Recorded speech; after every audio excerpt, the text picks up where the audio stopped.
chairman মহোদয়, উপস্থিত কৃষক এই সিলগেট সংলগ্ন ভবন ব্যবসায়ী এবং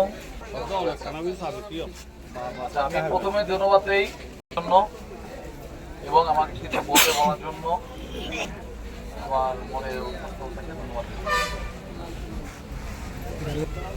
2রা জুন আজকে একটি